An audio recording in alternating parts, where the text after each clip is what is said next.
शेतकऱ्यांच्या प्रश्नांच्या बाबतीमध्ये गांभीर्यानं सरकारने घ्यावं, आमच्या सरकारने घ्यावं अशी आम्ही सरकारला विनवणी करत आहोत। कारण मागील काही वर्षांमध्ये आपण बघितलं की ज्या प्रकारे आपत्ती येते शेतीवर, शेतकऱ्यांवर, शेतमजुरांवर, हे लक्षात घेता आता प्रिकॉशनरी मेजर स्वरूपाच्या गोष्टी लक्षात घेणं आवश्यक आहे।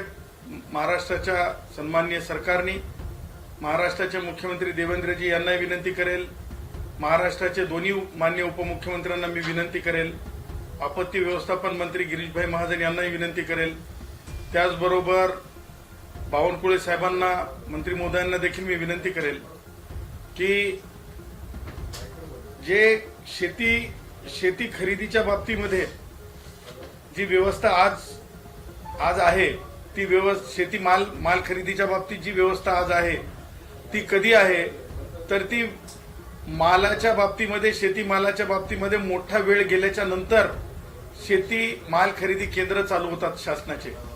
आमचं असं म्हणणं आहे की हे जे शेतीमाल खरेदी केंद्र जे आहेत हे अगोदर तशा प्रकारचं व्यवस्थापन करावं, म्हणजे वेळ निघून गेल्याच्या नंतर तसं न करता जे आहे वेळेमध्ये होण्यासाठी शेतीमाल खरेदी केंद्र चालू करण्यात यावेत।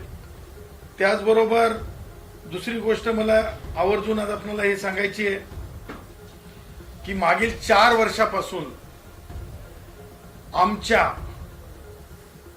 कास्तकार, शेतकरी, अल्पभूधारक शेतकरी, खास करून अल्पभूधारक शेतकरी यांनी विहिरी पाडलेल्या आहेत शासनाच्या योजनेमधून, परंतु मागील 4 वर्षापासून त्या विहिरीच्या बांधकामाचे पैसे प्राप्त झालेले नाहीत। आमच्या सरकारला आम्हाला विनंती करायची आहे की तातडीनं इतर सगळे बिलं थांबवा, इतर सगळ्या उपक्रमांचे पैसे थांबवा, इतर सगळ्या कारणांचे देयक पैसे थांबवा। आधी शेतकऱ्यांच्या मागच्या 4 वर्षापासून जे शेतीमध्ये योजनांच्या खाली विहिरी पाडण्याच्या बाबतीत अनुदानाची व्यवस्था केली, ते अनुदानाच्या व्यवस्थित जे विहिरीचे अनुदान आहेत ते तातडीने वाटप व्हावेत। कारण ब्लॉक डेव्हलपमेंट ऑफिसर्स काय सांगतायत प्रत्येक तालुक्याला, ते म्हणतायत की आणखीन आदेश आलेले नाहीत। मला सांगा, विहीर खोदण्याच्या बाबतीमध्ये आदेश येतो, म्हणजे बीडीओंना अधिकार किंवा जिल्हा परिषदेच्या संबंधित अधिकाऱ्यांना अधिकार आहे। मग आता बिल देण्याच्या बाबतीत, कारण आपणच म्हणजे उत्तेजना म्हणून शेतकऱ्यांचा लाड केलेला आहे की बाबा शेतकऱ्यांना एक सुख मिळावं, एक पाण्याची व्यवस्था व्हावी, पाण्याखालची जमीन व्हावी, त्याच्यातून उत्पन्न वाढावं दरडोई, आणि शेतकऱ्यांना त्याचा लाभ मिळावा। परंतु शेतकऱ्यांनी ज्या विहिरी पाडल्यात मागच्या 4 वर्षात, आज ते शेतकरी हवालदिल झालेत। त्याचं कारण असं आहे की शेतकऱ्यांनी स्वतःच्या कुटुंबातले सनक साठे, म्हणजे जे काही कुटुंबामध्ये छोटं मोठं सोनं असतं ते ठेवून, गहाण ठेवून विहिरीचे देयक दिलेले आहेत। त्यामुळं सगळी देयक थांबवा, सगळी देयक थांबवा, अगोदर शेतकऱ्यांच्या विहिरीची देयक द्या, ही मागणी आहे, ही विनंती आहे। आणि त्या पुढे जाऊन मला असं म्हणायचं आहे की या मागणीला जोडूनच की ज्या प्रकारे हवामानाच्या बाबतीत यंत्र बसवलेले आहेत, पर्जन्य जे हवामान हे आहेत, पर्जन्य हवामान यंत्र जे आहेत, पर्जन्य हवामान यंत्र आहेत, प्रत्येक गावामध्ये बसवलेत, प्रत्येक गावात बसवलेले, चांगली गोष्ट आहे। परंतु होतंय का हे मी अत्यंत सूक्ष्म अभ्यासातून मी तुम्हाला सांगत आहे। हे सामान्य माणसाच्या, शेतकऱ्याच्या, अल्पभूधारक शेतकऱ्याच्या जीवामरणाचा विषय आहे, म्हणून मी तुम्हाला सांगत आहे की ही यंत्रणा प्रत्येक गावात आहे, परंतु पिकाच्या पीक जी आहे नुकसानाच्या बाबतीमध्ये काय पाहिलं जातंय तर त्या मंडळाचा आधार घेतला चाललाय, मंडळाचा. त्या गावाचा आधार, गावामध्ये जर आपल्याजवळ नुकसान मोजणारी यंत्रणा असेल, तांत्रिक यंत्रणा असेल, तर मंडळाच्या आधाराची गरज. पुढं किंवा ह्या मागे सुद्धा जी यंत्रणा आज अस्तित्वात आहे, त्या अस्तित्वातल्या यंत्रणेच्या आधारे जे आहे त्या गावाला नुकसान भरपाई म्हणजे पीक विमा त्या गावाला त्या आधारावर देण्यात यावा, ही आमची मागणी आहे. कारण तुम्हाला सांगतो की पीक विम्याच्या बाबतीत विमा आहे, सगळं आहे, पण तो कागदावर आहे, तो मला मिळाला पाहिजे. आणि त्याच्यामध्ये सरकारला फक्त सरकारी कर्मचाऱ्यांना मोटिवेट करायचंय, ऍक्टिव्हेट करायचंय, त्यांना सांगायचंय की हो, आपल्याकडे जे यंत्र लावलेलं आहे, ते यंत्राच्या आधारे तुम्ही शेतकऱ्यांचं ते त्या गावचं गाव गाव गाव मंडळ मंडळ नको, गाव गाव गाव मंडळ मंडळ नको. त्याच्यासाठी आपण गावाला आधारभूत समजावं आणि शेतकऱ्यांच्या बाबतीमध्ये जे आहे, विम्याच्या बाबतीमध्ये जे आहे ते गावाच्या आधारे, गावाच्या म्हणजे गावावर आलेल्या म्हणजे ओला हे असो, संकट असो की हे असो, नापिकी असो, त्या संदर्भामध्ये कारवाई व्हावी. ह्या बाबी अत्यंत महत्वाच्या आहेत.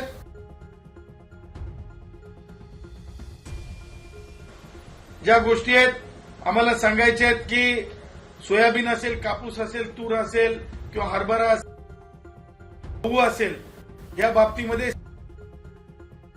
जे सूत्र आहे स्वामीनाथन आयोगाकडून आलं, त्याच्या बाबतीमध्ये विचार विनिमय होणं आवश्यक आहे.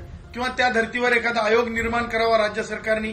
कारण काय होतंय की 10 रुपये खर्च आणि 9 रुपये जर कांद्याला मिळत असतील किंवा 12 रुपये खर्च आणि 10 रुपये जर कांद्याला मिळत असतील, तर शेतकऱ्याचं आयुष्य म्हणजे निष्काम राहून चाललंय. शेतकरी आपल्या मुलाला म्हणजे मुलाबाळांना जी परवरिश लागते ती होऊ शकत नाही. आणि त्यामुळं मायबाप सरकार आहे आमच्या मायबाप सरकारला आमची विनंती आहे की उपरोक्त ज्या 3 गोष्टी आम्ही सांगितल्या त्या गोष्टीवर विचार करावा. कारण झालंय असं की राजकारणाखातर ह्या महत्वाच्या बाबींसाठी आंदोलन आहे का, तर ऍब्सोल्युटली नाही. हे आंदोलन कशासाठी होत आहे, तर आज आंदोलन कशासाठी पाहतो आपण. काल म्हणजे मी आंदोलकांचा मान राखणाऱ्यांपैकी आहे, परंतु कालचं जे आंदोलन होतं, आंबा हा राजा आहे. माझं म्हणणं आहे की आंबे भेट दिले असते सरकारला तर चांगलं झालं असतं. आंबे फेकणं हे राजाचा अपमान आहे. मी सगळ्या शेतकऱ्यांसाठी सोबत आहे, परंतु फळाच्या राजाचा अपमान करणं मला काल काही योग्य दिसलं नाही. फळाच्या राजाचा अपमान करणं काही मला योग्य दिसलं नाही. मागणी असावी, मागणी ही रास्त असावी, मागणीसाठी लढलं पाहिजे, त्या मताचे आहोत आम्ही. आता दुसरं एक आंदोलन होऊ घातलं चाललंय की मनोज जरंगे नावाची व्यक्ती, आंदोलनाची घोषणा त्या व्यक्तीने केलेली आहे.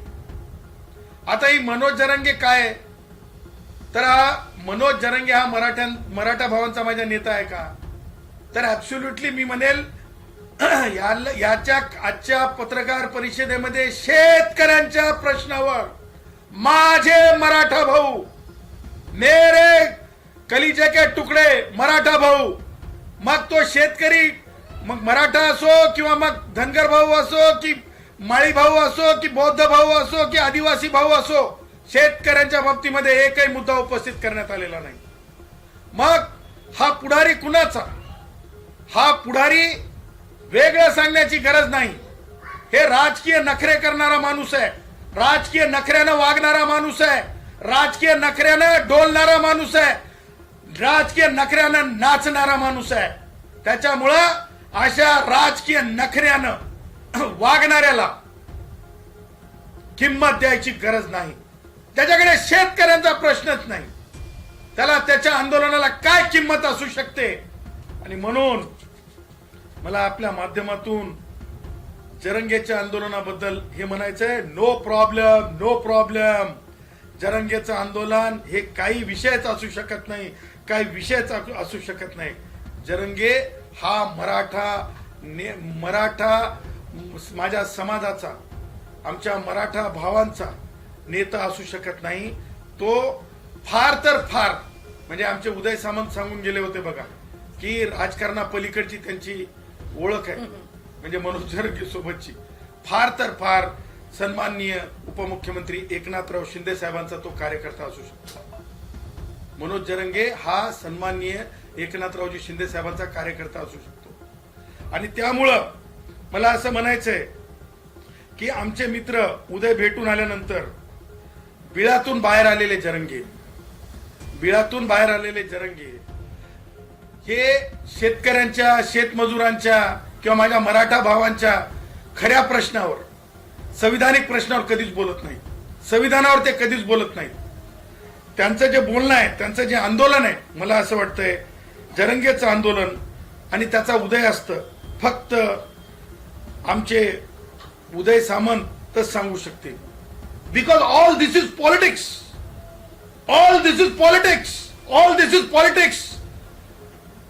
माझ्या मराठा भावांच्या प्रश्नाशी काहीच देणं घेणं नाही. कारण हा माणूस ह्या माणसाला ज्या माणसाच्या बाबतीत मी तुम्हाला बोलत आहे त्या माणसाला हे सुद्धा माहिती नाही की एखादी व्यक्ती माननीय न्यायमूर्ती संदीप शिंदे साहेब हे लोकायुक्त झाले. आपल्या सगळ्यांना माहिती आहे एका राज्यामध्ये गोव्यामध्ये आपल्याला माहिती आहे ते लोकायुक्त झाले. म्हणे आता त्यांना या जरंगेच्या कामासाठी आणखीन 1 वर्ष ठेवा. आता त्यांना जरंगेच्या कामासाठी आणखीन 1 वर्ष ठेवा. असं कसं होऊ शकतंय या जरंगेच्या मागणीसाठी? असं कसं होऊ शकतंय ह्या जरंगेच्या मागणीसाठी? म्हणजे आकले बाहेरच्या गोष्टी. म्हणजे कोणी म्हणेल ना की बाबा सत्सद विवेक बुद्धीने विचार केला काय तर सत्सद विवेक बुद्धी म्हणता येईल का? कारण ज्या गोष्टीला कायदेशीर आधार नाही, ज्या गोष्टी होऊ शकत नाहीत, ज्या गोष्टी समाजाचा प्रश्न असू शकत नाहीत त्या गोष्टींची त्याची मागणी. दुसरी मागणी म्हणजे व्हॅलिडिटी सर्टिफिकेट ताबडतोब देऊन टाका.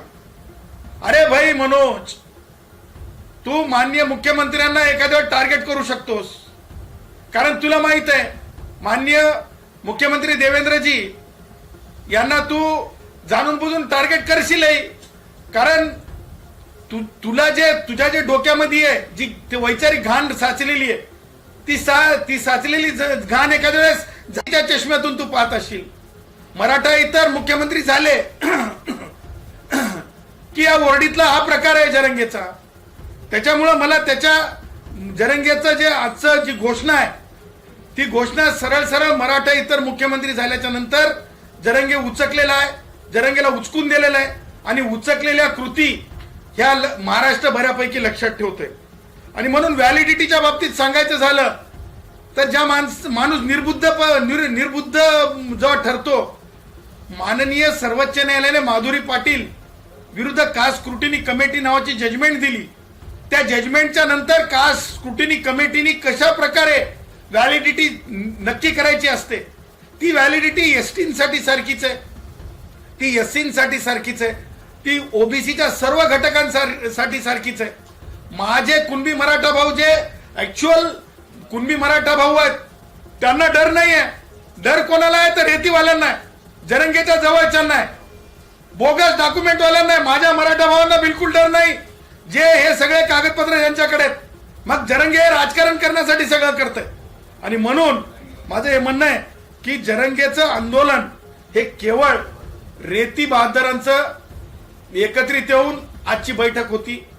रेतीचा उपसा करणाऱ्यांची बेकायदेशीर उपसा करणाऱ्यांची बैठक होती का याची चौकशी संबंधित दोन्ही जिल्हाधिकाऱ्यांनी करावी. बीडच्या जिल्हाधिकाऱ्यांनी करावी, जालन्याच्या जिल्हाधिकाऱ्यांनी करावी. कारण मला जी माहिती मिळत आहे माझ्याकडे रेकॉर्ड्स आहेत, माझ्याकडे रेकॉर्डिंग्स आहेत की जरंगेचे लोक कशा प्रकारे रेती उपसा करत आहेत जरंगे बिळातून बाहेर आल्याच्या नंतर. आणि त्यामुळं मला असं वाटतंय की कोणत्याच परिस्थितीमध्ये जरंगेला भीक घालण्याची गरज नाही. आणि जरंगेच्या सोबत तुम्हाला सांगतो कोणी सुद्धा जरंगेच्या साथीला जाईल अशी परिस्थिती नाही. आणि म्हणून जरंगे हा मराठा समाजाचे प्रश्न घेऊन उभा राहिलेला नसून जरंगे हा केवळ एक तुम्हाला सांगतो एक टूल आहे.